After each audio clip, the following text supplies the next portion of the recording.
Gotti, 2018. The cinematic equivalent of a mobster trying to run a lemonade stand during a heat wave.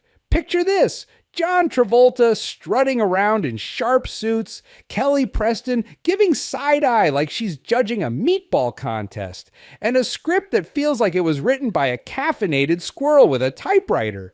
Let's dive into this mobster melodrama, shall we? The Gotti Chronicles, a recipe for disaster Act 1, the underboss shuffle. Our story begins with John Gotti, played by Travolta, who seems to have borrowed his acting style from a malfunctioning animatronic, as a young associate. His boss, Agnello Neil Dellacroce, hands him a task: whack a guy named James McBratney. Why? Because McBratney allegedly kidnapped and murdered the nephew of mob boss Carlo Gambino. Gotti, being the overachiever he is, takes care of business at a local bar. Boom! Made man status achieved. Act 2, the dental furloughs, fast forward to 1975. Gotti gets caught for McBratney's murder and lands himself in Green Haven prison. But fear not, the Gambino family's dental plan is top-notch. So, between root canals and plaque removals, Gotti manages to conduct more hits. It's like a twisted version of Dentist Day Out. Act 3, the makeup conspiracy. Now, let's talk aesthetics. The makeup department must have been on a bender because everyone looks like they dipped their faces in marinara sauce. Travolta's Gotti sports a permanent scowl, as if he's just realized he's stuck in this movie. Kelly Preston's Victoria Gotti rocks a hairstyle that screams, "I woke up like this because my hair is actually made of cement." Act 4, the Rotten Tomato catastrophe.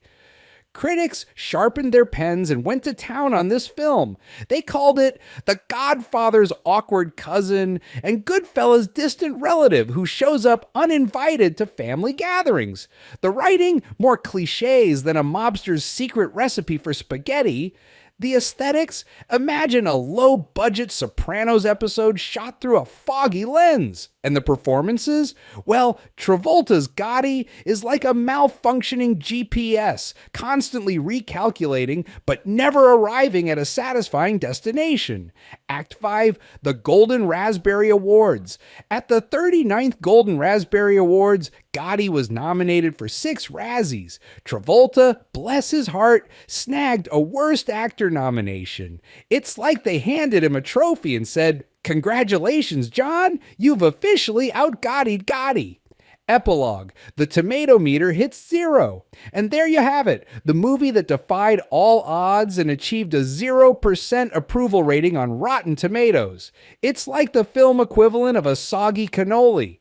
Disappointing, messy, and best forgotten. But hey, at least the makeup artist got some love. So, my dear friend, if you ever find yourself in need of a laugh, gather your crew, pop some popcorn, and watch Gotti. Just remember to bring your sense of humor and maybe a bottle of Chianti to wash down the absurdity.